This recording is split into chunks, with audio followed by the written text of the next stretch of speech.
Welcome to Changing the Narrative with Red, and Stace. aka The Voice. The voice is dead and gone now. Why you always We're here to don't share our laugh at that. lives. Don't laugh at that, Clannis. We're here to share our lives and our journey in South Africa. If you are thinking about traveling or living in South Africa, you're in the right place because we share great information, our experiences, so you don't run into the same pitfalls that we did. Hope you enjoy. And we have a special guest here, the real Clantis, not the fake one. We've got, there's a fake one. yeah, you didn't hear, but that's why he had to put the real Clantis tutorials because there's a fake Clantis out there. Okay. It's like, I don't know. Okay. But we've got Clantis here from the real Clantis tutorials and the Iron Bars, his newest channel. If you like mystery and crime, you got to check it out. So, Clantis, is there anything that you would like everyone to know about you? I think everyone knows who you I are. mean, let him introduce himself. I said it. Is there anything that you want people to know about you? Don't put me. Ah, We just get started. Well, I didn't see that one coming. No, I'm Clantis. My Zulu name is Ntutugo Enhlanhla. My surname is Dumagude. I'm a South African. I come from KZN, but I grew up in Johannesburg, studied law at Witwatersrand University. Why am I getting tight-tongued? The University of Witwatersrand, and I'm also a YouTuber. I teach or talk about all things YouTube, and indeed, there is a fake Clantis out there. There Oh is. yeah, It and really is. oh yeah, and I think you got a drone. You got a drone. Hey! I didn't buy it. A subscriber on my true crime channel decided to gift me with a drone. Nice. Wow! What Amazing. kind is Yeah, it? I What don't know kind what is it? this is. I got it. I got it today, Look like a and holy. Is it holy something? HOLY.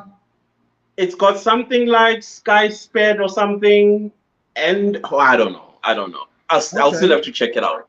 Yeah. All right. So we gotta fly our drones together one day. Yeah, sure. But I'm not even sure how. I don't know how to pilot this whole thing. So I have a lot to learn. And I have to assemble it. That's another thing I realized. And me and assembling things, we are not best buddies. Okay. Okay. All right. Well, That is cool. congratulations on your drone. Thank you. So Yeah, it's a wonderful community that I've built on my true crime channel.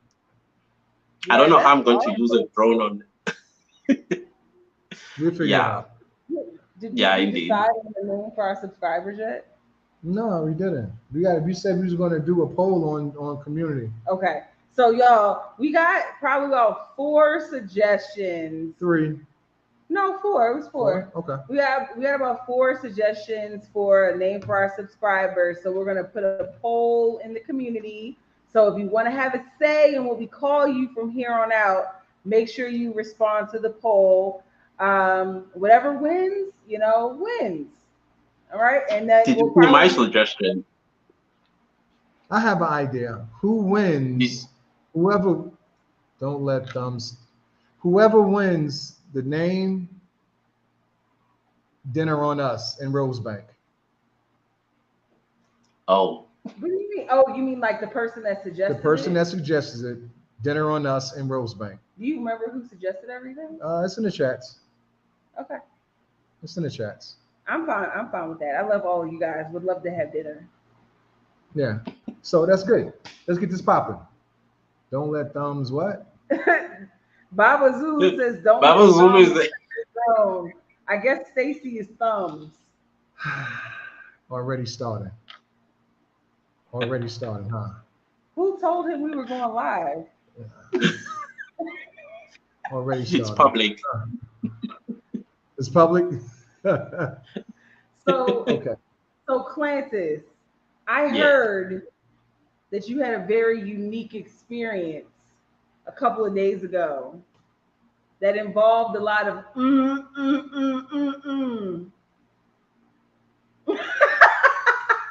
Please tell us braai or barbecue.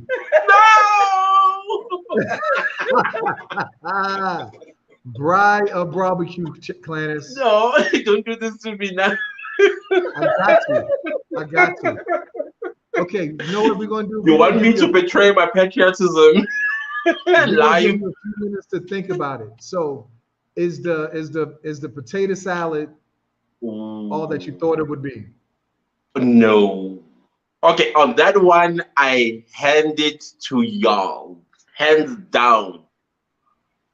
Hands down. I kept thinking about it, and I'm still kind of like figuring out the recipe, even though Red said it's with love. And I'm like, okay.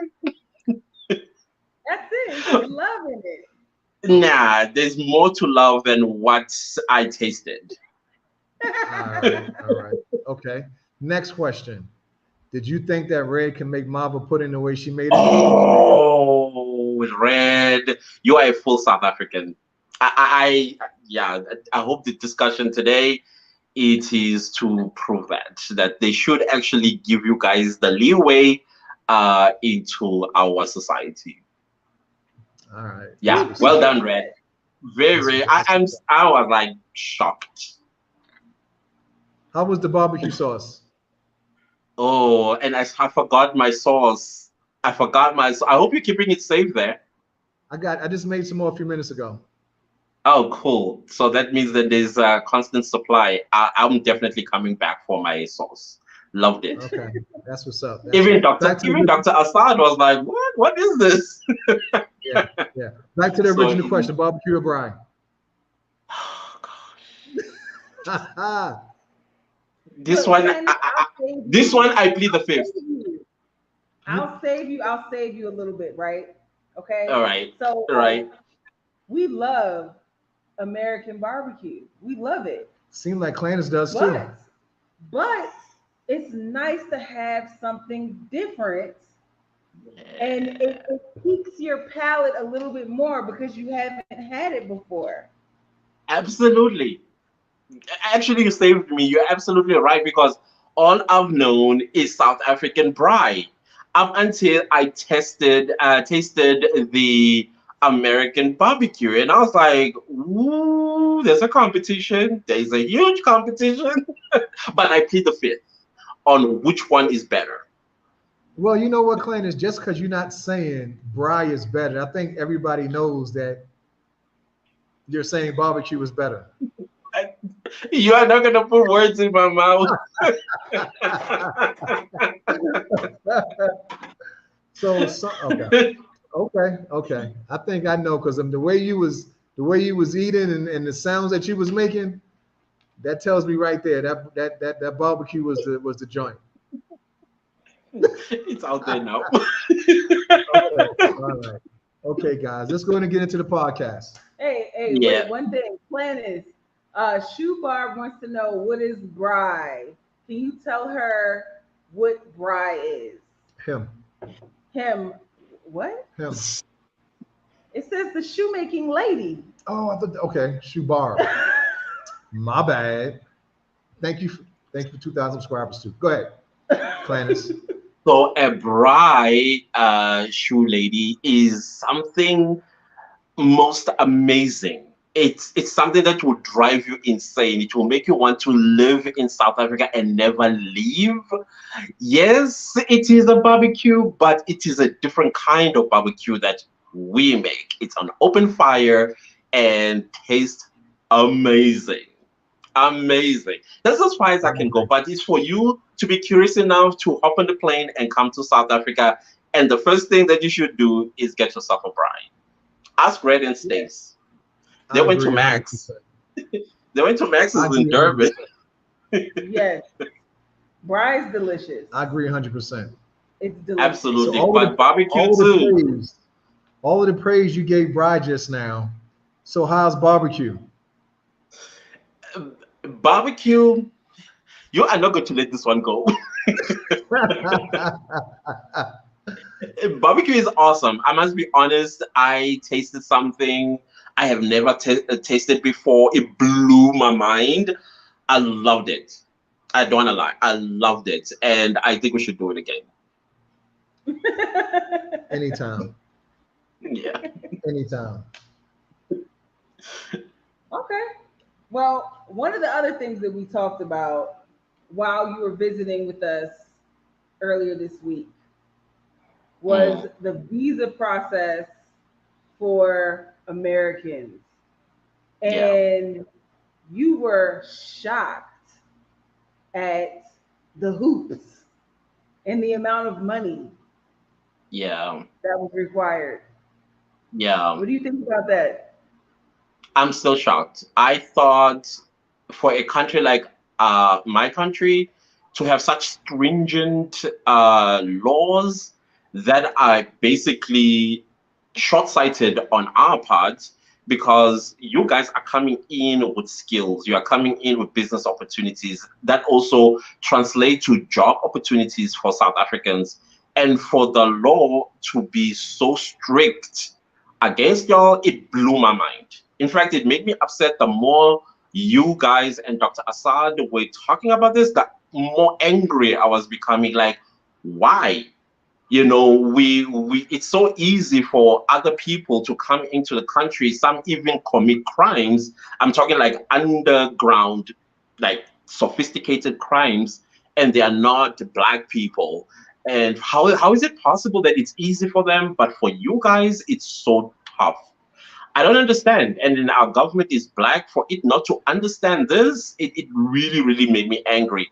And the second thing, I would have thought that South Africa would have opened its arms much wider for African Americans, even though your history does not start in South Africa, but somewhere in the West Africa. I would have thought South Africa would have like some kind of foresight to say, listen, these guys like yourselves, you are skilled, you are uh, good citizens where you come from, you will come here and contribute all of that to improving what we are already building in South Africa. So for me, that did not sit well with me at all. It just did not. To think that if for you to renew your 90 days, you have to go back home. If you do like border hopping, there's a chance that you might not be accepted back in. That is very upsetting. That's very upsetting to me. Yeah. I mean, it is Yeah. also upsetting to us. Yeah. You know, it is very upsetting. Like some of the most, I don't want to say popular visas, but a lot of the people that we know have retirement visas. And a retirement visa requires like a whole list of medical requirements, financial requirements. Like you have to have 37,000 Rand per month for the duration of your visa. And that comes out to be about $2,000 a month US dollars. And then you multiply out the $2,000 for 4 years, which is the maximum amount of time for the retirement visa. And then you have to reapply again before That's your visa crazy. expires. And you have to prove that you've got that money all over again to renew it for the next 4 years. That's If crazy. you want to do, if you want to open a business, a new business here, right? And let's say it's not, we'll start with the basics. You have to Mm, have 3,000 Rand per month per person for the duration of the visa. And then in addition to that, you also have to have a capital contribution for that business of 2.5 million Rand, which is 137,000 US dollars. wow. That's what you have to come up with. Now, if you've got a business that is in a prescribed list of favorable businesses, like tourism, for example, you can get a waiver on that Mm, 2.5 million Rand, but it takes like 6 months for the review process to get the waiver. wow. So This it just, doesn't it doesn't make sense to me at all. But I Well, you feel know, you, like I feel like there is something that needs to be done on both our ends. We can persuade our government to relook at these laws that potentially could frustrate you guys not to coming to South Africa anymore. Because this is on us. That we are skating on thin ice with you guys. You love our country. We love having you guys here. But if there's going to be something that is going to frustrate you, already load shedding is frustrating enough for all of us. Now you have to also live in fear that will I come back if I border hop or have this sort of stuff. It's I don't know. It's something needs to be done. I don't Yeah. know. I think something. I have spoken to a couple of politicians, and it's something they never even thought about. And then when I brought it to their attention, they were like, "Actually, we need to really look into that." And examples were made about Ghana. I was like, Ghana has it on the money. So if we're going to miss this opportunity, then we might as well just close our borders for African Americans coming into South Africa. Wow. Well, don't do that. They never they, Don't they close didn't the think they don't borders. think about it. They admit Yeah. they don't think about it. So why do we Yeah. have a minister of tourism is my question. Because Yeah. that's the person who should be advocating and lobbying parliament or lawmakers to say, hey guys, let's loosen up here, let's loosen up there, because there's an opportunity here for us. Yes, I also understand the fact that, okay, I'm going to be a little bit controversial here. When South Africa opened its borders for our fellow Africans, we got betrayed along the way. Now the same laws are being used against South Africans to shut us up. When we complain about this, human rights pop up, or we get accused of xenophobia, and we get accused of so many things just to pin us against the wall and say nothing, while the people that we opened our home to are doing as they please. And that is another, I don't know, maybe that's the reason, once bitten, twice shy type of thing. But I am saying, okay, fine then. Why don't you evaluate everybody that needs to come in and then give them the appropriate time for them to stay in South Africa, do business, live if they want to, if they want residency, have some kind of lenient processes. I'm not saying it must be like relaxed, because not everybody is coming into South Africa with good intentions. And I'm not saying all African Americans are coming in South Africa with good intentions. There are always going to be rotten potatoes somewhere along the line. And the last thing you want is having some kind of drug lords who are African Americans coming in and start fighting for territory with already what we have here, and then we have like a war zone. So there's got to be some kind of evaluation, some kind of assessment for everybody coming in, but relax the laws, for crying out loud. To demand 5 million rand for you to do business here. What about a person with 300,000 rand? And then they know that with this 300,000, they can build an empire. What about that person? That's an opportunity missed right there. Right. I don't know. That's And just me. yeah, I mean, and along those lines, like we already have FBI back, medical reviews that need to be done, all that kind of stuff. But the I think that the biggest group of people that are left out of this current visa process is people that are coming with their own jobs. Like if you have a job in the US that you're making money and you have the right, you work 100% remotely, you can work from anywhere, those people don't have a path to getting a visa here. There's no path for that. If you have a job already, you're not looking for work here, you don't want to start a business, you're not retired, it's really difficult for you to fit into the visa process nicely, because I have a job, I'm making money, I don't need anything from the South African system except let me stay. Just let me stay. I'll pay rent here, I'll pay sales tax here, I'll buy a car, I might decide to start a business later on, but there's just not an opportunity for people that are coming here with their own jobs. Like there's a lot of places like Portugal that have nomadic visas for people that have jobs and they just want to stay while they work their US jobs or their international jobs. And I think Mm, that's a huge gap in the South African visa process. mm, Yeah, because you still, mm. even if you're not starting a business, you're still contributing to the economy. Because you Right. shopping, you Mm, mm, paying your rent, and all that kind of stuff. So you're still contributing. mm. Mhm. Well, And to be fair as well on us, and probably why our government has not really thought about this, is the fact that we never thought. I'll be honest with you. I don't think many South Africans ever thought that our country will be a spotlight for African Americans. And now that we are in the spotlight, it's like, okay, we basically almost like a chicken without a head. And probably that's why the our lawmakers have now thought about, okay, guys, how do we attract as many as possible into the country so that they can assist? For example, I know that some of you guys are engineers. You can help out with this whole load shedding things.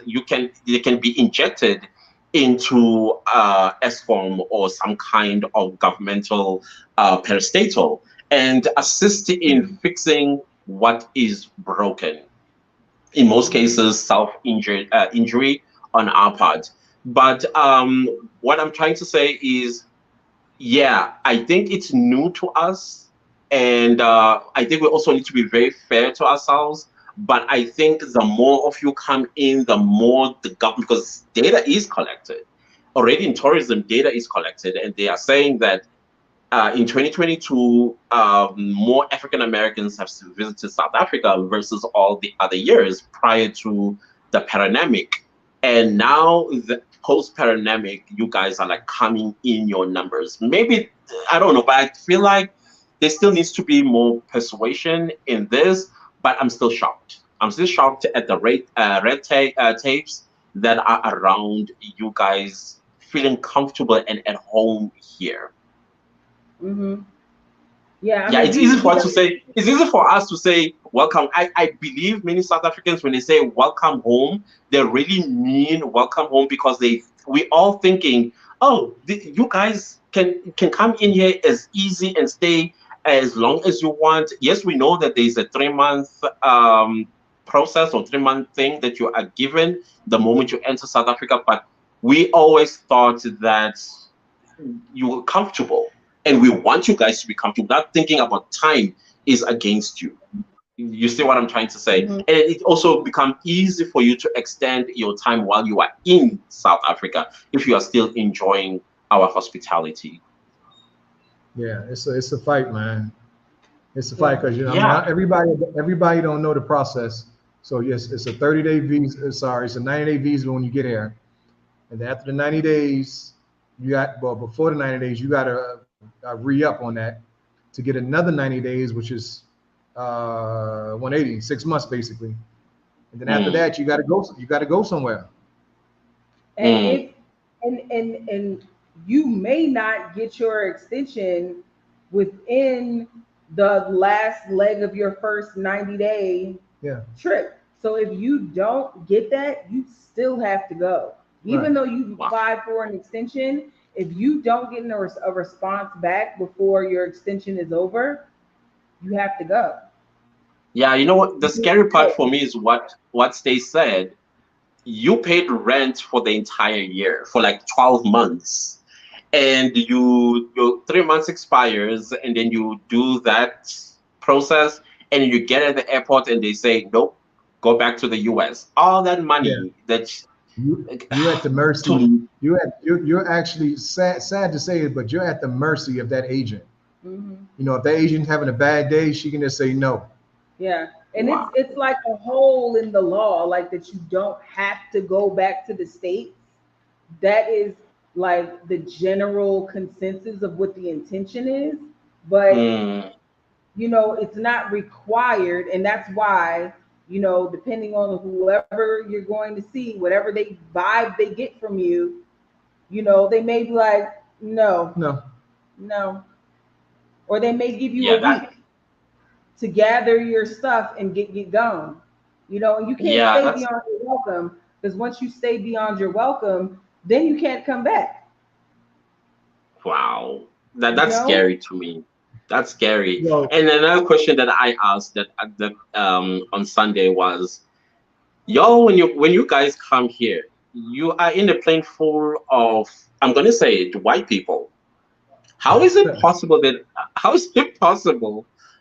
I don't know what the process is for them, but I hope it's uniform. It's the same that applies to you guys. How is it possible they can go in and out, in and out, in and out, in and out? Are they dual citizens?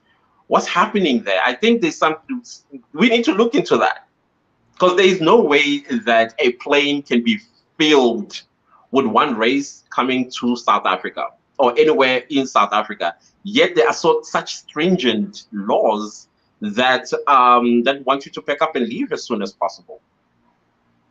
yeah. It might be a stupid question I'm asking, but it Every frustrated time, me. It frustrated every me when I time, heard that. every time we came here, and we came here 3 times, and the plane was probably 90, 95% white folk. It was probably maybe like maybe 3, 4 Americans, and then some South Africans. Because I know our last trip, I was sitting next to a South African lady from Zimbabwe, I believe. So Mm. it's maybe five Americans, 5, 6, 7 South Africans. and it's funny, like we were all sitting in the same little area. Like Yes. I was sitting in the seat behind Stacy, and then there was a couple that was from South Africa that were sitting next to me that were going home. Yep. And the lady next to me was from Zimbabwe. Mm. How, So how the convenient. possibility, so the possibility of the plane filled with white people might be South Africans coming home. Is that what you're saying? South Africans, whites, Germans, Italians, whatever. I mean, it was a lot of different a lot of different white people. Some were spicy, you know, spicy white people. Some of them were, you know, not spicy, you know, American white people. Like I don't know. Mm. Um, Mm. but some of them were speaking English. Some were I heard some people speaking German. I heard some people speaking Italian. So I don't know. But yeah, it's Yeah, very that strange. It's very strange where you got a whole plane and it's only 10 people of color. that's Mhm. it. Going through Something is that. up there. Something is up there. Yeah. Mhm. I always felt, since you guys have come through, I always felt that I had a point. I had a point. Say something. I'm sure it will come back to me. So Okay. Oh, yeah, yeah, yeah. Now I remember what I wanted to say. That you guys being prevented to know about us. Yes, fine. History, blah blah, slavery. Some of ours sold some of us into slavery. Okay, I don't want to get into that history. But let's talk about now. Most of those people filled in the plane coming here is because they have businesses here. They have profits that they've been preventing you guys from experiencing. They have homes, they probably even have kids here with South Africans. And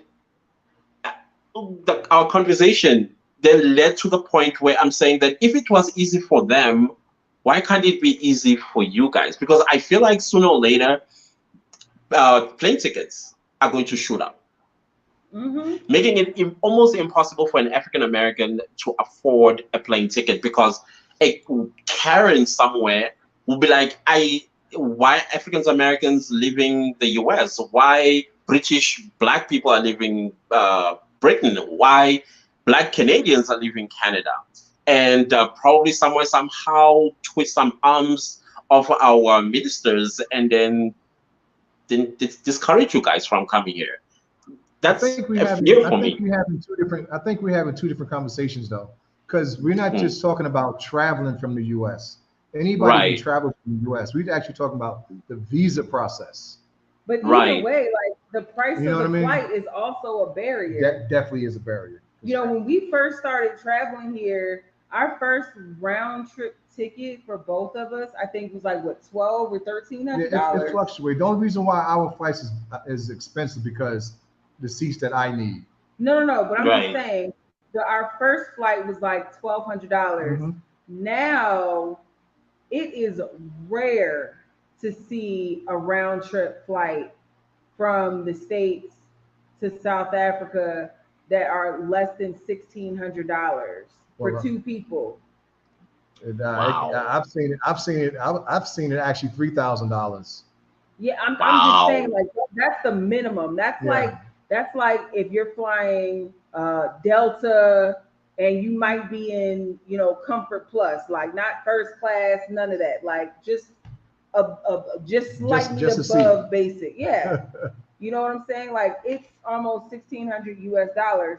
And for some people that is a barrier. You know what I'm Yeah. saying? Right. You can go to Mexico, Jamaica, all that stuff way cheaper than that.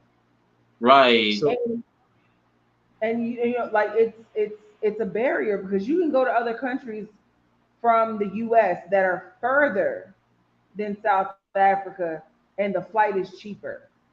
You know, Right. there are Like very few Australia. airlines.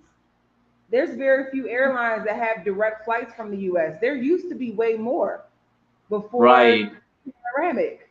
There were a lot of options for flights to South Africa.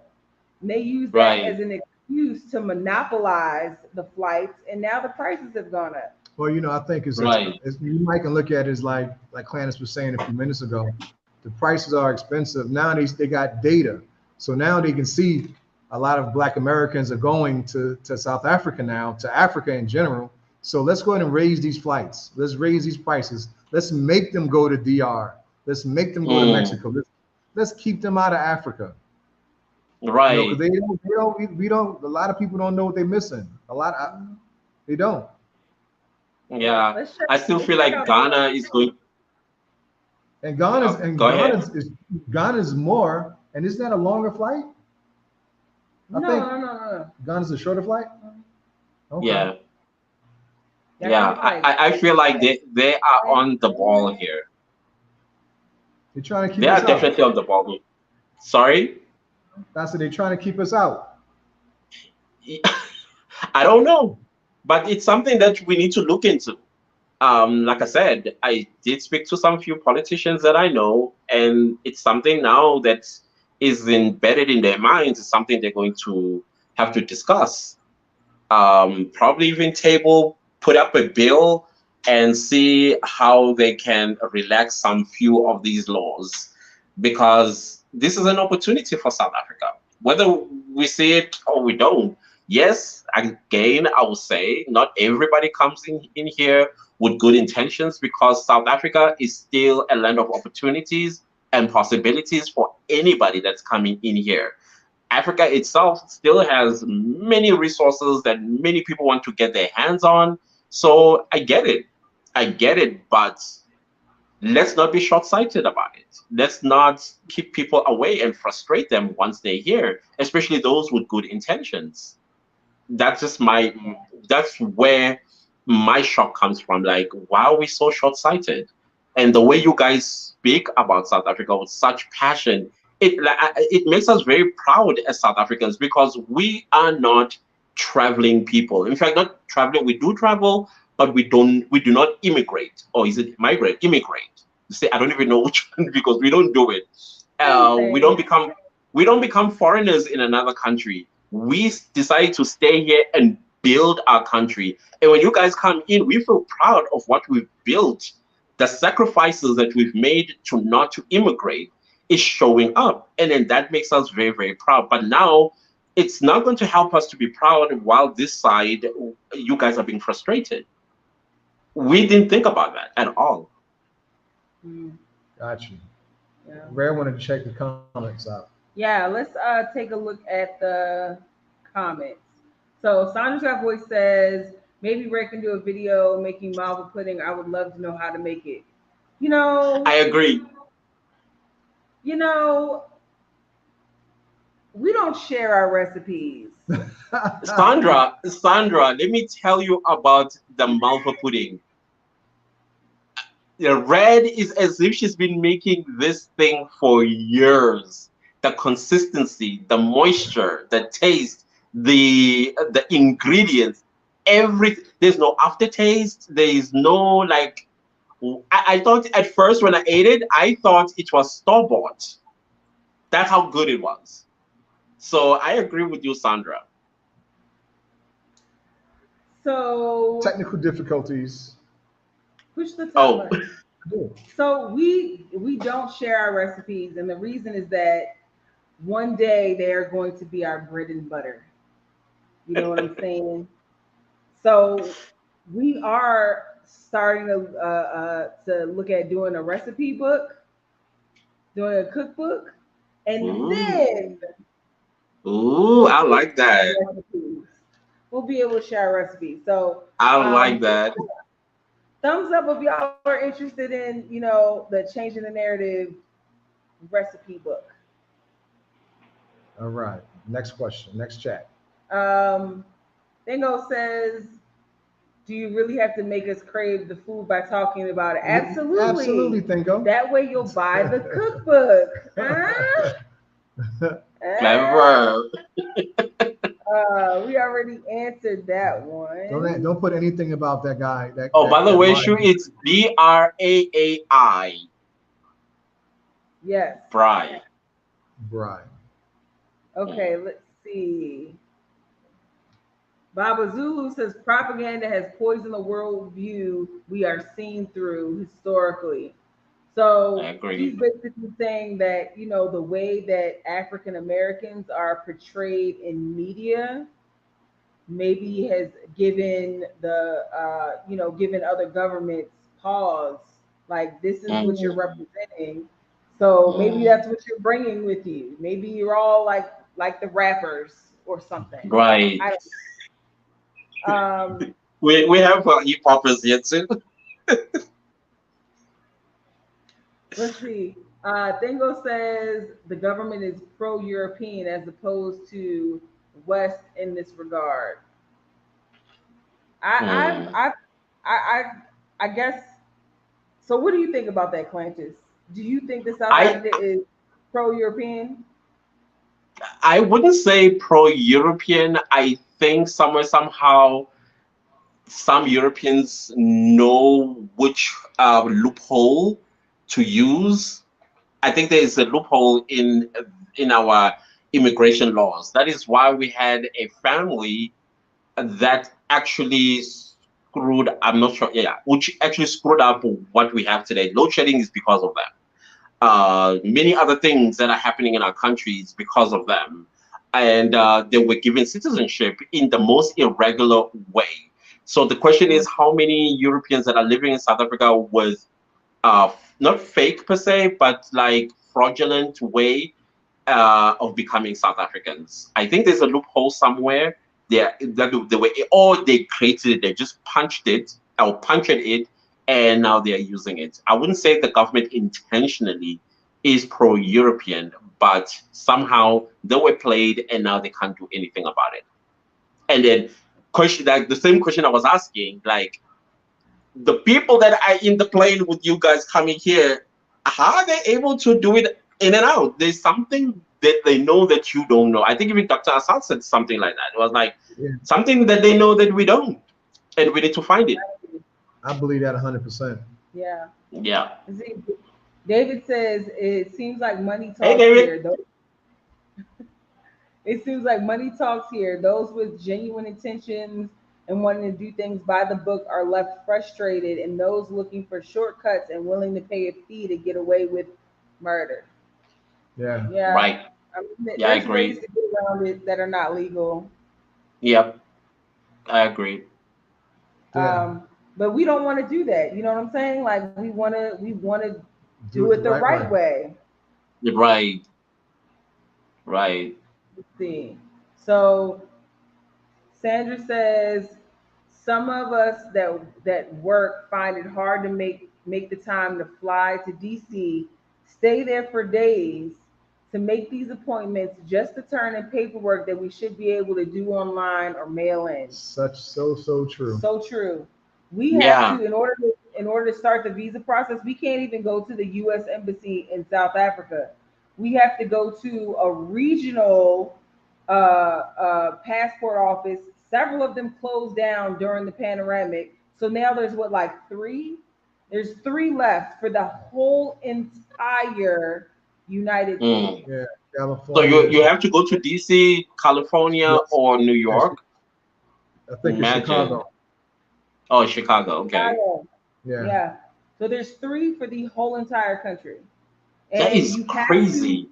physically go into the office and submit the paperwork, and then you have to stay there for a few days before they send it off, because they're going to review it before they send it off. And they might say, hey, you need to get a new radiology report because it's going to expire by the time we mail it, or you need to get a new FBI check because it's going to expire, or you didn't fill out something correctly and then you went all the way back home.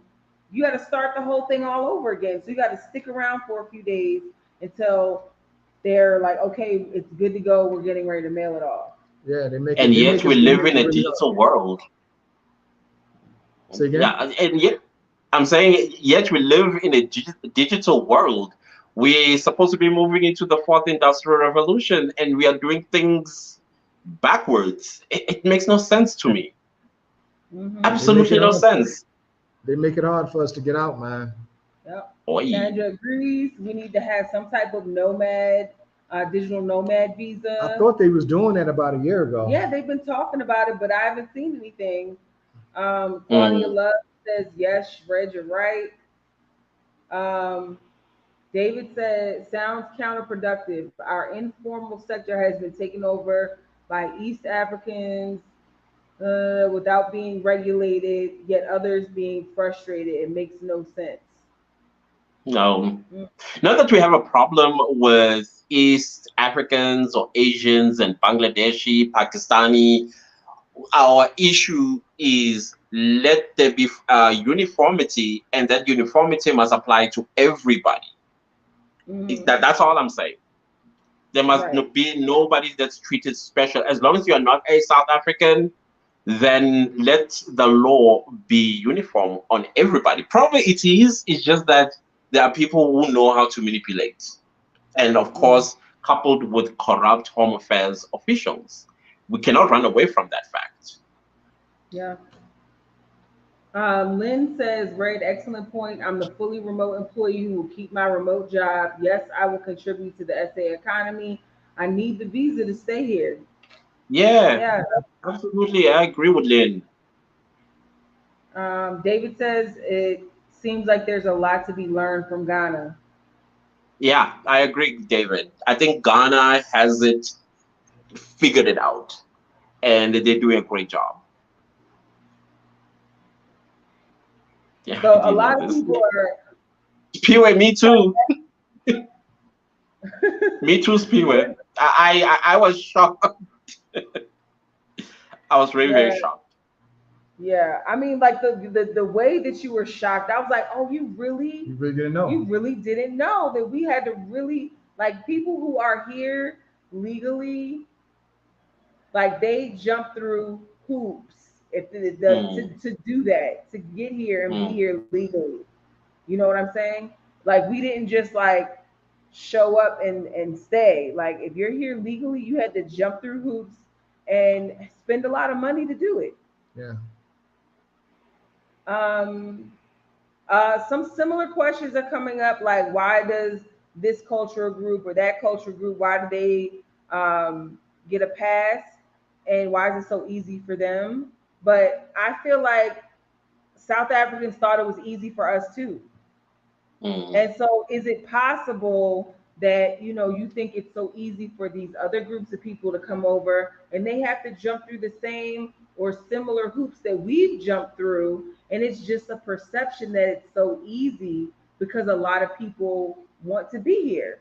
Mm, Um, mm. it's possible that they're going through the same exact process that we're going through, and it's just not talked about among South Africans because it's not something that you have to ever deal with, you know? Yeah, yeah.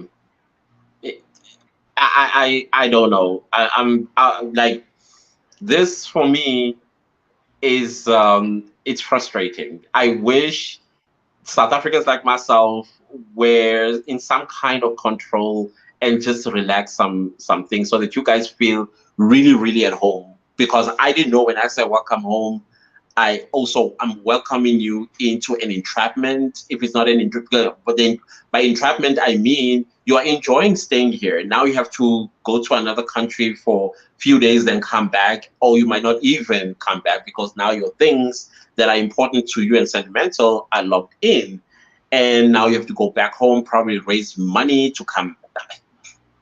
It's upsetting. Yeah, It's it's a upsetting. process. Yeah. Yeah. By the way, we had a African. We had, I think, you know, Puff Johnson. She was a Sounds musician. familiar. Sounds Uh, familiar. uh, what song did she sing? Puff Johnson. You just Google her. You'll see. I'm sure you will be familiar with her. She came to South Singer? Africa once. Sorry. Singer? Yeah, a singer. Yeah. Okay, yeah. Okay. Yeah, she came to South Africa once, enjoyed it, stayed. I think she stayed like for 2 years before she was discovered and deported. Wow. Dang, So Puff, we've you had, was there for I all think of even them. with David Chappelle, we even had David. Is it David Chappelle or somebody else? No, I I can't know. I remember. know it was most deaf Most Def, yes, Most Def as well. I think he lived for a number of years in Cape undetected Town. in In Cape Cape Town. Town. Yeah. So all this stuff that I'm talking about, like why should people do things like that when Hmm. our government is supposed to say, "Hey, you are an African child. Yes, you may have citizenship in another country because you were born there, but here, this is your root." You know how China does it? I think China, Russia, I think Italy as well. If you are a diasporan, you have a home in your motherland and you can Even contribute Israel is like that. positively into your motherland. Yeah, why can't we be doing? I think Ghana is doing that, but South Africa, I feel, should also be doing it, considering the fact that it is the most developed, and also opportunities are popping up on a daily basis for it to progress. With you guys in here contributing, Yeah. Yeah.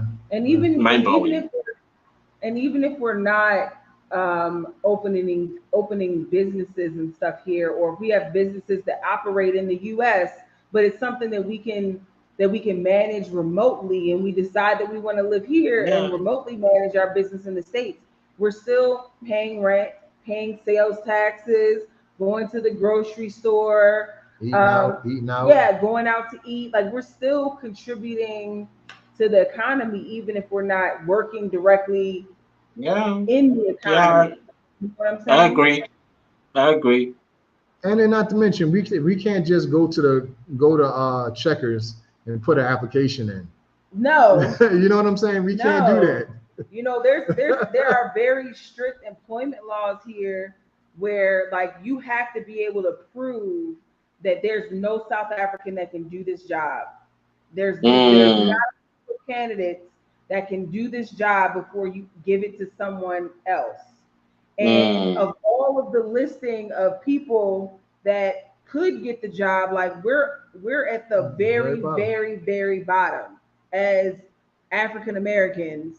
We're at the very, very bottom because there's so many wow. people that live in South Africa, or they have work visas, or they may live in a neighboring country, and they're Mm, going to be prioritized over us because we're going to be more expensive labor. Yeah. So we can't just go and just fill out an application at a gas station or something. Like if we don't have imagine. a tip top skill like engineer, a doctor, a nurse, um, a politician, if we don't have something like that, um, Mm, we can't get a job here. Yeah, we got an email. We have to bring our own jobs or create businesses. We got an email yesterday, and I can't remember if it was a lady or a guy, but the email said they need help with a job and housing. You might can help you with the housing, but the job situation that's far in between unless you got a critical skill.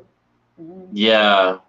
Even if you do have a critical skill, it's still hard to get an HB1 visa in order for you to be able to work for the company. Then what's the point of having these things then if they are not going to do what they're supposed to do? It makes no sense to me. I think Aaron Mutsoaledi needs to look into this, honestly. Who? The Minister of Home Affairs. Home Affairs? Yeah. He is doing a good job, I must say. He's doing a good job in cleaning out Home Affairs. But I think now he also needs to see how we can benefit out of what he's doing thus far. And this comes to the different types of visas that they have put in place. Critical skill visa. Why is it difficult for people to get a job when they clearly can do the job? I think it was Dr. Nikki who was talking about her medicals, and now because of that, she cannot practice here in South Africa. That to me was crazy.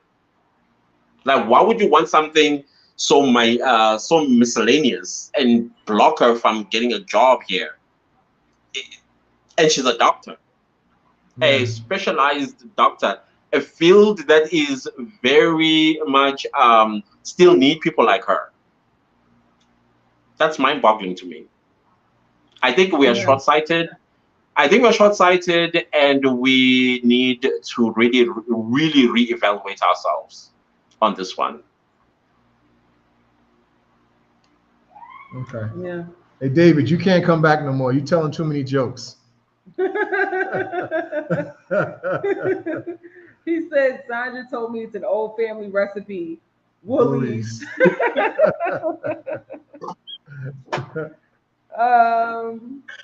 It was top notch. It's top notch. At least Home Affairs Minister is approachable, so these issues need to be raised with him. Remember what I said?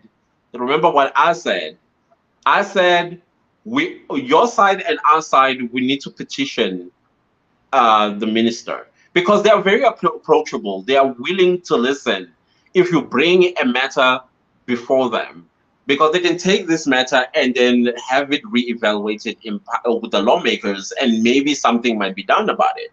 So if you guys can petition our government, like, hey guys, we are here. These are the opportunities we are coming with. Can you please look into it? On our side as well, because we want you guys here. We love having you guys here. We'll say, hey, our brothers and sisters, we need them here. We need them to assist us with a few things that we need to fix. We're not saying they are coming in as our savior or messiahs. No, they are coming in as partners to build this country. And there are some few benefits and privileges that we also need to offer them. That's it. Yes. Bridging the gap, or bridging the as you put it. Yes. You're right. Yeah. Let's see. So Speedway says, wait, so you guys are not here permanently? Yes. In our minds, no. In our minds we are. Yes and no. What if you have a child in SA as American? Then that child is American. Yeah. They would not earn South African citizenship by virtue of just being born here. That is something that is old law, because a lot of people would do that. A lot of people would do that globally. Pregnancy tourism, where they would get pregnant and then give birth, and then that child would have citizenship wherever they live.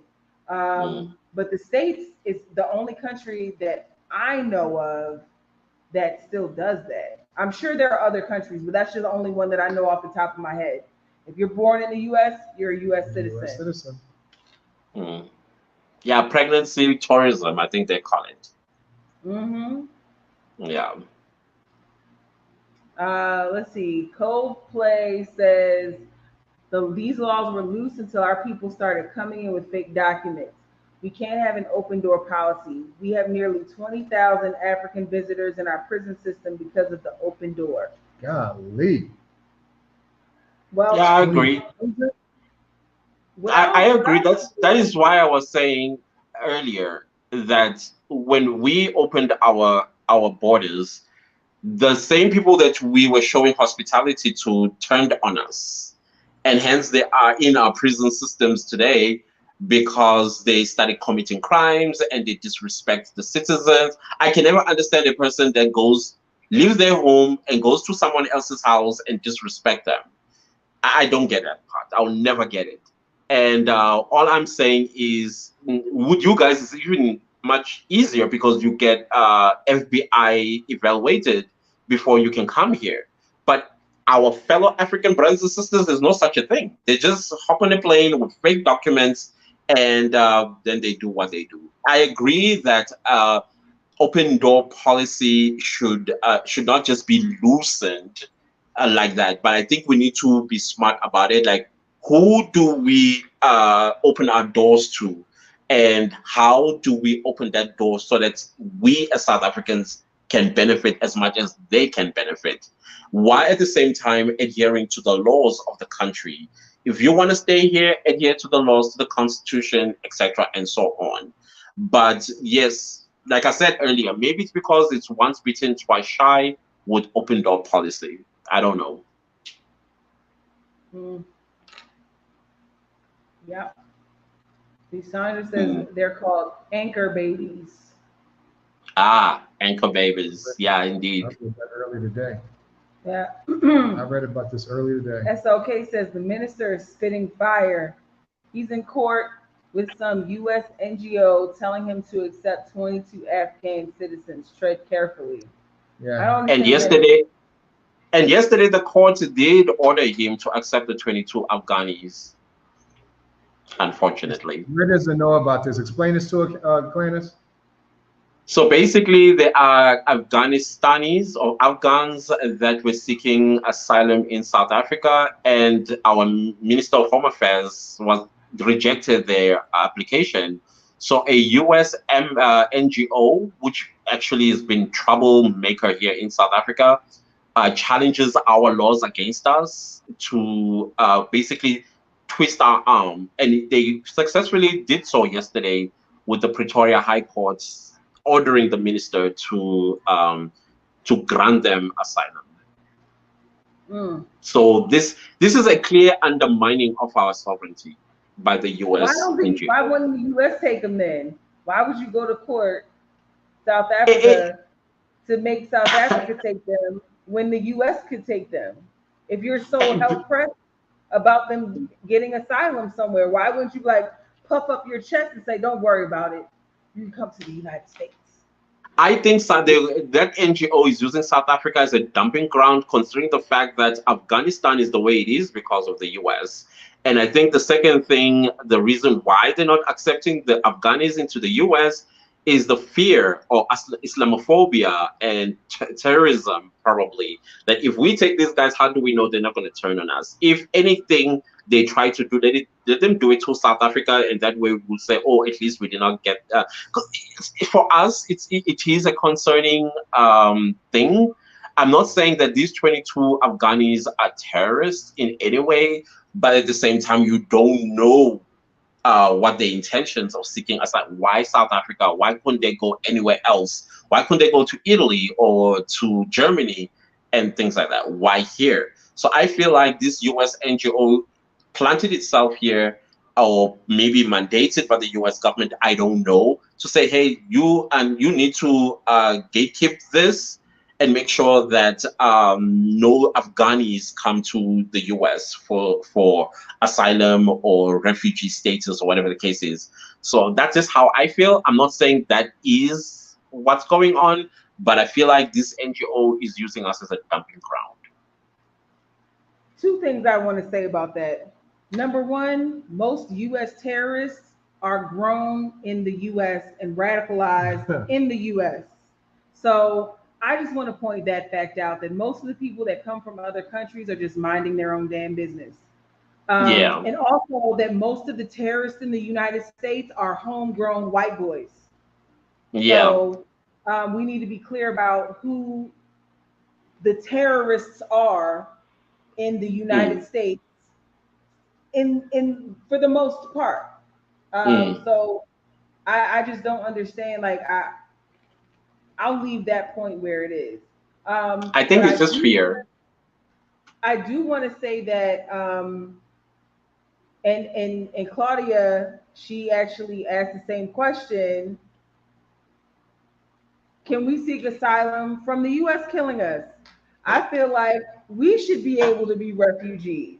And I was thinking the same exact thing. And then she posted that comment. Yes, I Absolutely. feel like Absolutely. we should be able to put in an application as refugees from the Yeah. United States. Yeah. You You are being know? persecuted. Yeah. You are being persecuted.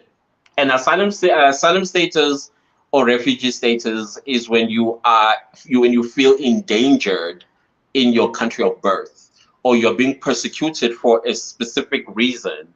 Then you can seek asylum or refugee status elsewhere. And I agree with Claudia. I really agree. Probably that's what you need to put up. Make noise about it. Will help you out. So Thingo says sensitivity training, guys. Remember, the U.S. is still a superpower. I don't Mm, care about that So, because everything that I say is true, and so I don't worry about. I don't concern myself with things that are outside of my control. But what we said that we were going to do on this channel is tell the truth. mm, So I don't care if if people from the US are spying on our little channel. I don't care. That's the God's honest truth. Um, mm, and it's factual, and the FBI has these numbers. So it's not something that's a secret. mm. Um, let's see. Sandra says, preach red, homegrown, good old boys. Sure, yeah, yeah. show is. Speedway says, but I love you guys. I don't want you to leave. All of you African Americans. I don't want to leave either. We ain't going nowhere. Yeah. I don't Just want for to leave we'll go either. away for a couple of days, but we'll be back. Let's see.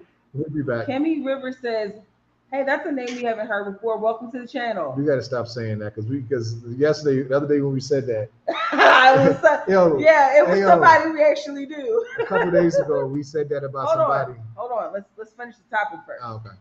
Kemi says, I let's face it, South Africa was a country for the wealthy at one time. You didn't hear of many non-African Americans going to South Africa, I believe. I mean, we Mm, know a lot of people that have been here for like 20, 30 years. Yeah, we met the So mm, one this, guy yesterday. yeah, this migration has been going on for quite a while. Like even while South Africa was in a period of transition and unrest, there were black people, black African Africa. Americans here then. Oprah Winfrey. Hmm. She even has a school here. Yep. Mm. I think you can be refugees. It's not a nice term though. I mean, maybe come up with a nicer term for it. Like, I don't know. Unfortunately, in our laws, either you're a refugee or you are a asylum seeker or you are an immigrant. Maybe not asylum. I feel like refugee. I mean, or asylum. I don't know. I just want to Asylum get it out of protects the you. kill- I just Mm. want to get out of the killing field with that is the United States. You know what I'm saying? It's like being in that what is that show where they had the doll with the it played the music, and when the music stopped, you had to Oh, stop and that's do the Squid Game. The Squid yes, it's Game. like living in the Squid Game every day. Yeah, the I moment you don't want run, you don't know where the gun is going to be pointed. Yeah. I don't want to be there. You know what I'm saying? I don't want to live in the Squid Games every day. That I feel like that's you know that's that's refugee level type stuff. We should talk about that. You know what I'm saying? Mm. Baba Um, Zulu wants us to move away from this topic. he'll be fine. He's a veteran. Like they'll give him preferential treatment. Just put in a good word for us. Um, Let's see. During Sona, the president spoke about remote visa to say they are looking into it. We need some action. Yes. That'd be great. Now, Absolutely. now. Claudia says, "Thank you, Red. I stand with you. I have 6 kids, and it's hard to get to SA." Guess so. That's a crazy flight bill. Woo. Yeah, but 6 churn. but It should be but it should be about them discounted. every single day, worrying It about should them be every single day discounted. going back to the house is worse. Yeah. Let's see. A remote visa. Oh, sorry. Dude Wonder One. I don't know that name either. Welcome to the channel. I've seen the name. Well, thank you. Welcome back. Yes, a remote visa would be awesome. They've been talking about for a long time, but no action. Even Nambia got theirs together. Wow. We're gonna be like Karens of like, look, if you don't get us a visa, we're just gonna all go to Nambia. Let me teach you something. Let me teach you how to pronounce this one. Is Namibia. Namibia. Every time you say Namibia, you remind me of Donald Trump.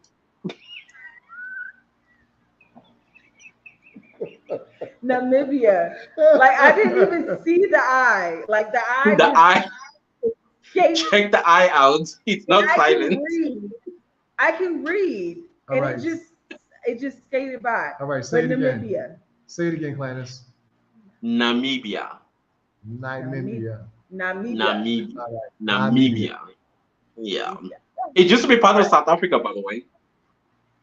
Wow. So, we also were once upon a time colonizers. So they got the independence in 1990 from South Africa. That wasn't too long ago. Not too long ago. Yeah, not that long ago. Kemi River. Kemi River says, in political and sociological theory, the elite are a small group of powerful people who hold a disproportionate amount of wealth, privilege, and political power. I believe this is what's going on. Yeah, probably. See, Sandra says, true, Red. The Blantons YouTube exposed more of us to more peaceful possibilities. And yourselves. Probably more expensive ones too.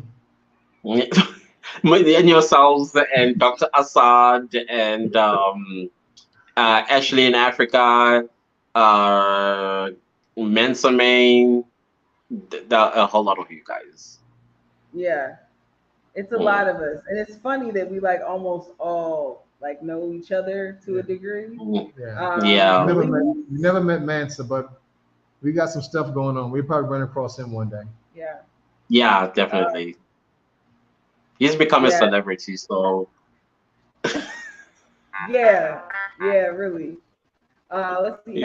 Okay, says Kept River on non-African Americans have been coming here for years. The planes from the U.S. are majority white. Yeah. Let's see. What you laughing at, Clannis? I think he's laughing about him being a veteran.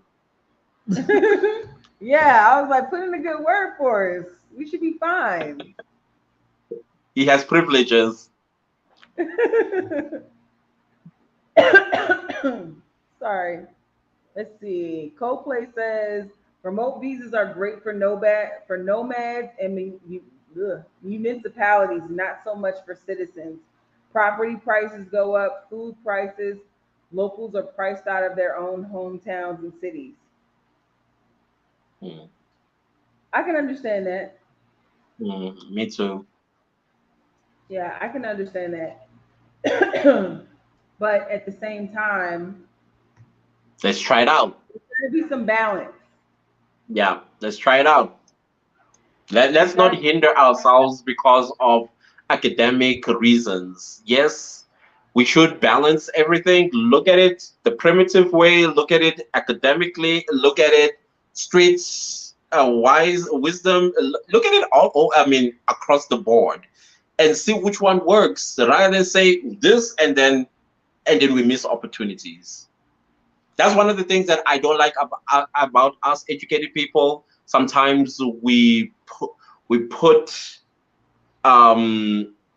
our findings ahead of the opportunity that might pop out of by just simply letting it, for example, like let's see how it turns out, and then we collect that data. I don't know. That's what I'm saying. Yeah. Baba Zulu says gentrification in SA. Clannis, are you familiar with gentrification? Mm-hmm. Okay. Yeah. Yeah. I think it's very prevalent in the US. Very prevalent. Yeah, in South Africa, it's not a problem. Just it shows itself here and there, but it's not because we have freedom of movement. It's enshrined in our constitution, so there's no way that it could be that prevalent. Yeah, especially in certain areas. Especially in certain areas. Yeah. Back in the mid '90s, there was a wave of wealthy African. I think I don't know if they're saying AF as in as F word or African Mm-hmm. Americans. I guess it's AF. Okay, I think it's Mm-hmm. A as F. Anyway, Mm-hmm. moving to SA. But yeah, I remember Hmm. kind of hearing about that. Look up Nasera in Costa Rica. It's not academic, it's a reality. I mean, I didn't say it wasn't a reality. I just said I can understand why that would be a concern of creating gentrified areas. I mean, but there are plenty of places to choose from depending on what you're looking for in South Africa. There's a lot of opportunity. Like you can move to a wealthy estate where wealthy people live. Wealthy people who are already living there, and things around wealthy people are already more expensive than if you were to live in a township. That is so true. Right. So it's already, there's already places for wealthy people to go if they want to be among wealthy people. And then there's places for some people that are somewhere in the middle. And then there's people who have a lower budget. But I can understand why that would be a concern because in the United States, there's this constant shuffle of rich people wanting to be in the suburbs and wanting to be in the middle of town. And as they shuffle back and forth, they shuffle out the people that are living in those areas. So, like, we're going through a period where now they're wanting to move out of the suburbs after they built houses, taken all the tax dollars out of the city centers, and now they want to move back into the middle of the city, and they're pricing out the people who currently live there. And now they're having to move further out, and they're doing the same thing. They're pulling out of the money out of the suburbs. And so some of the suburbs are starting to, the demographics are starting to change, and the schools are starting to change, and the teachers that are applying for those schools are starting to change. So I definitely understand. Yeah, me too. Gentrification. Yeah, I do. And it should be something that's thought about in this whole process. But I still think that it's something that could work for everybody. Because I don't think that most of the African Americans that are coming here to surround ourselves with Americans, which is what white people in the States do. They're trying to create a community of people that look like them. But we're trying to join a community of people that look like us. Yeah. You know what I'm saying? Yeah. So I think the intent of gentrification in the States is very different than the intent of the African Americans that are moving to South Africa. Yeah, and then Sunday was a perfect example. You had two South Africans in your home, and is it four African Americans and two kids? Yeah, So- it was really a mission to try to turn you to American barbecue. And we did it. If you say it, you'll feel better about yourself. I can see the weight on your chest. It's like caved in a little bit. Like I can see it. But it's okay. We won't. What are they talking about? I have no idea. Patriotism. You can't see it? No, I ain't got my glasses on. Why don't you wear your glasses, I old don't man? know. I don't know. Because my voice is getting a little hoarse. He give me a drink. No, I'm not getting up. It's right there. You can probably go get your arms. To your guests, do we apply the same visa petition for Nigerians or Somalis that want to move to SA? I get a feeling some South Africans are not looking for interaction for Africans, but only for Africans, but for only African Americans. Mm, not really.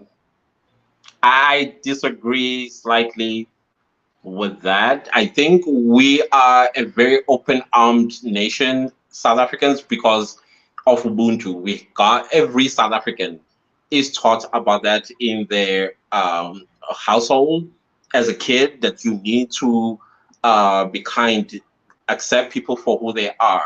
Yes, get to know them, let them know, get to know you too. I think with South Africans, they've gotten to a point where we're like, you know what, we tried this with you guys, and this is how you are treating us. And now that you guys are here, we're like, okay, we have a new a group of people. Let's show what it's within us, which is Ubuntu. That's why I think we are interacting more with you guys than we are now doing with our African brothers and sisters, because some of them have betrayed us. They've betrayed our trust. They've betrayed our hospitality. They've betrayed our how we do things as South Africans. Oh wow.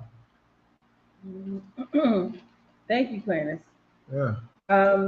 Denise Young says, "Hey everyone, I'm so sorry I could just join. Do you have a proven? Do you have to have a proven income of 2,400 to apply for a visa for longer than 3 months? Thanks for the information you guys are passing on." So it sounds like you might be talking about the retirement visa. Yeah.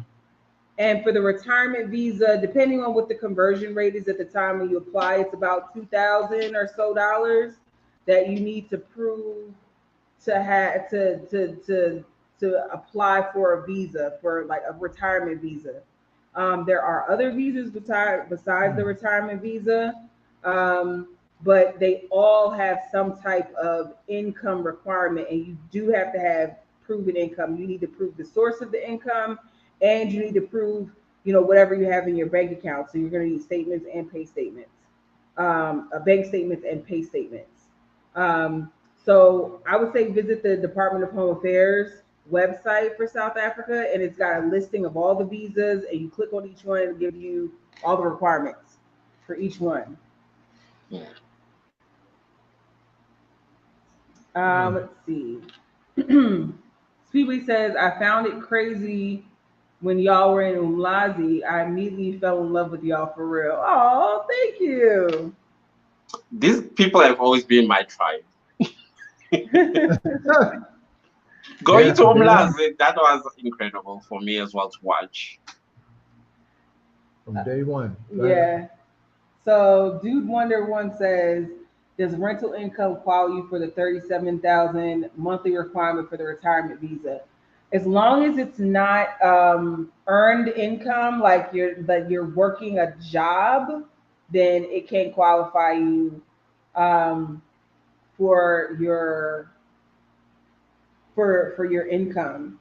Um, they prefer to see an annuity or a retirement account equaling, the 37,000 rand per month. That's what it says on the website. But I have heard people that they use rental income in combination with other passive income or annuities or savings accounts to get that visa. So they answering all the questions in the chats. Oh, they answering the questions in the all chats? the questions between SLK and Dude 1-to-1. Let's see. Here you go. Okay, They're answering all Denise Young questions.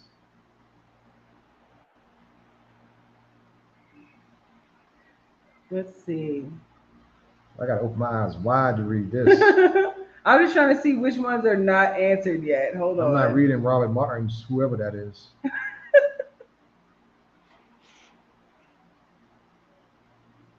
Yeah, I mean, so Speedway says, I recently saw a video of a Nigerian who talked about how our visa process was very smooth and there's millions of African immigrants. So that should tell you maybe it's not that hard. Well, there are some visas for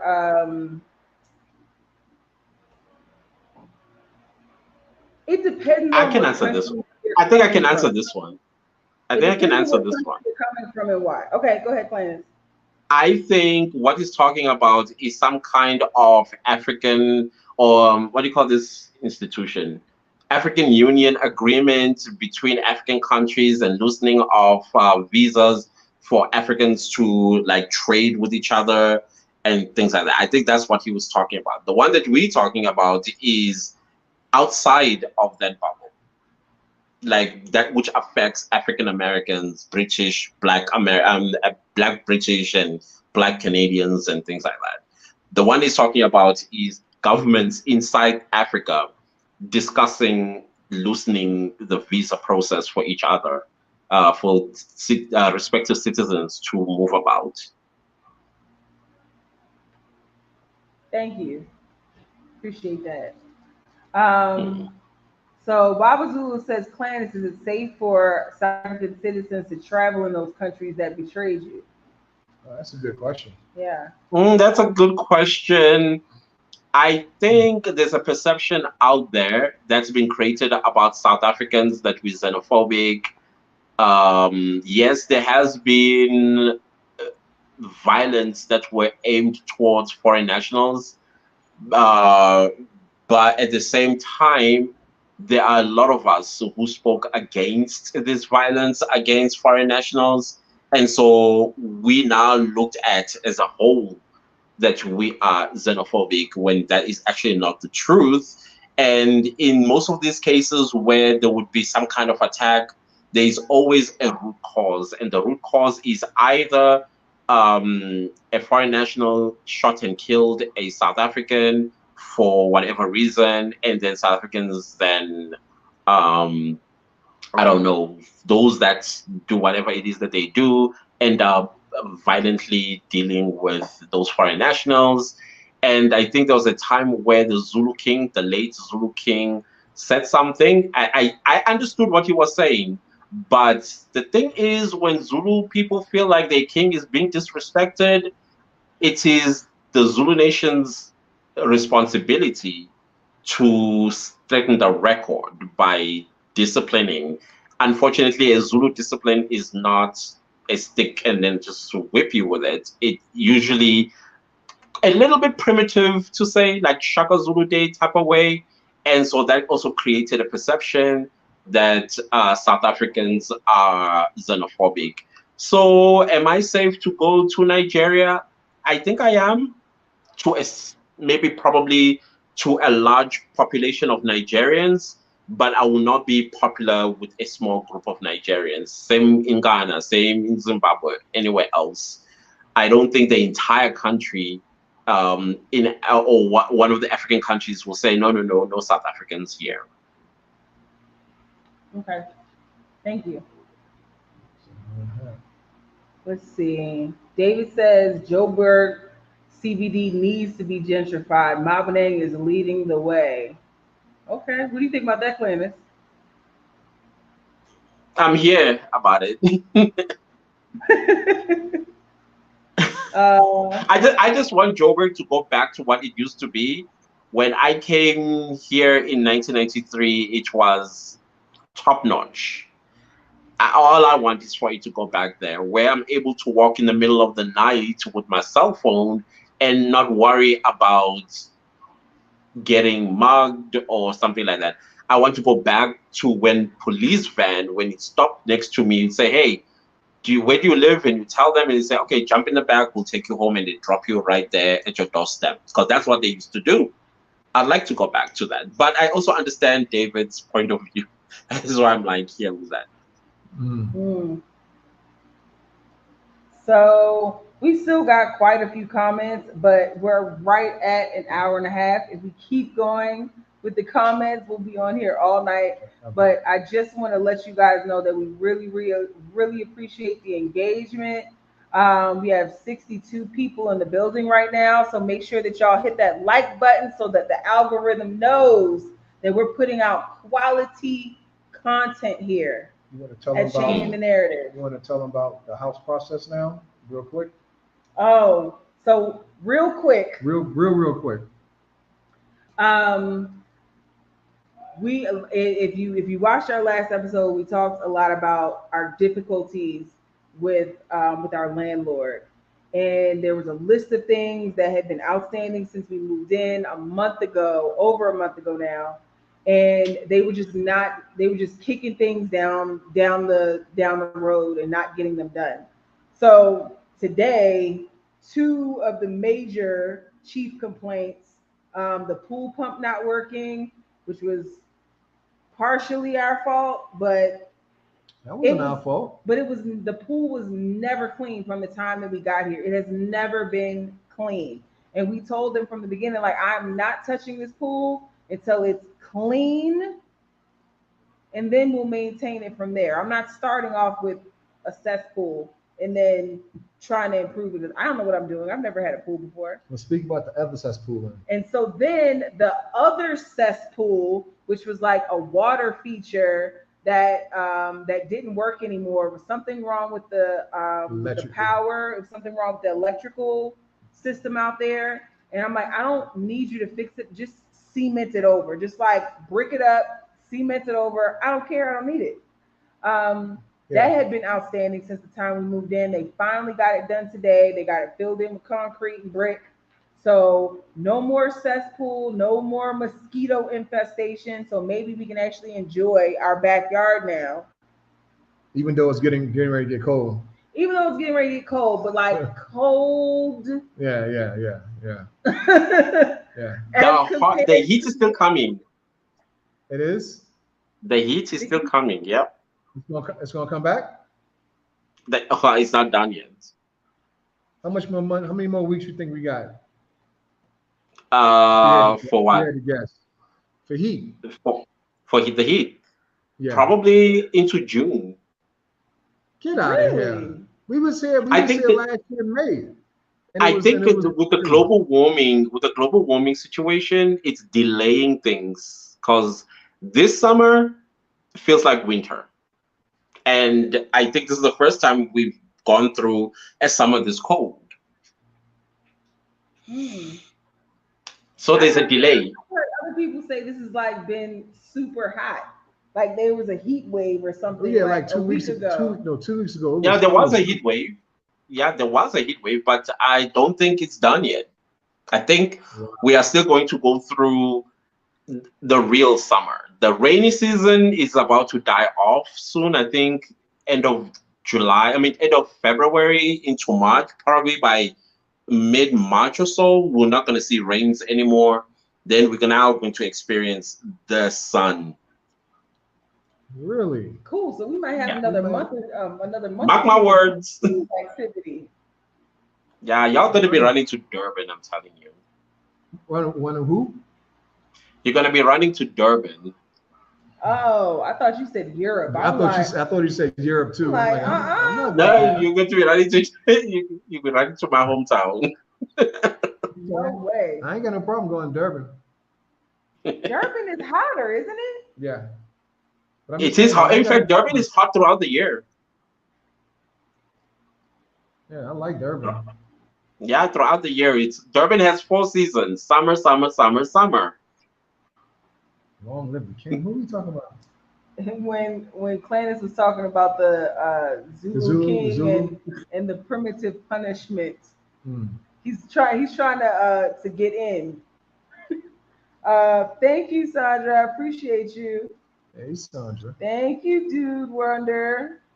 Appreciate you. Baba Zulu loves and misses you guys. I can't wait to walk in our homeland, sit under the tree, and tell stories. Nobody got no time for his mess. Did you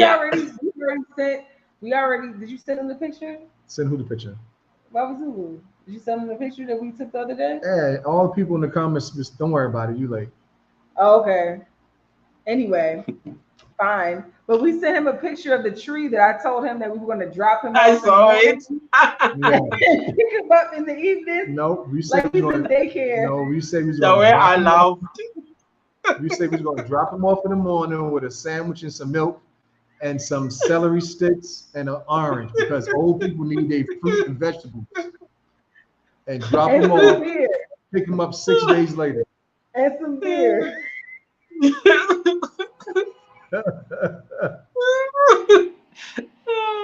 So before we go, guys, I want to say thank you. Hey, the reason why the reason why you guys can see me, and this is for everybody in case you didn't know. I'm sorry, guys, to put you on the spot.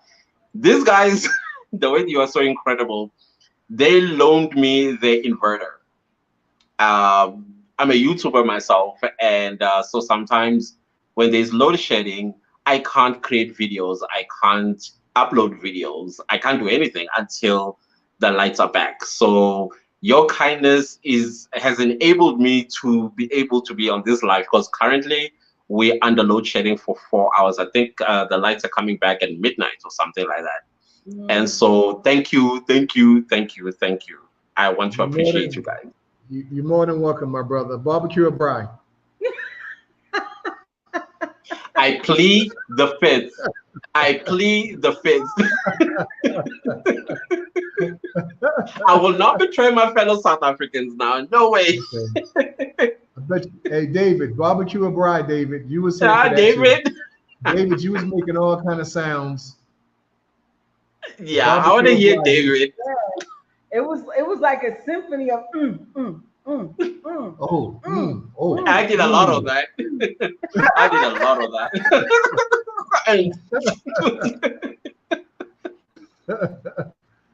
Well, I thank you so enjoyed much for being the resident expert today. It seems like there was a lot of questions, a lot of interest, a lot of engagement. So we definitely appreciate you guys. As always, we love being on lives and engaging with you guys. So thank you so much for supporting us. We're at 2,030 right now. So if every single one of you shares this video with someone who doesn't know who we are, we might be at 3,000 by the end of the week. I'm just saying. Hopefully all 61 of you Or guys. 100,000. Hopefully all 61 of you guys are subscribed. Like Red said, thank you. And we really appreciate it. Yeah, if you're not subscribed, just know that we are inviting you to the cookout. Literally. We're inviting you to the cookout. You can come in, get a plate, get a drink. You don't have to be peeping in the window. Subscribe. Subscribe. And then you have Dr. Assad popping up. That was a surprise to me. I was like, whoa. Yes.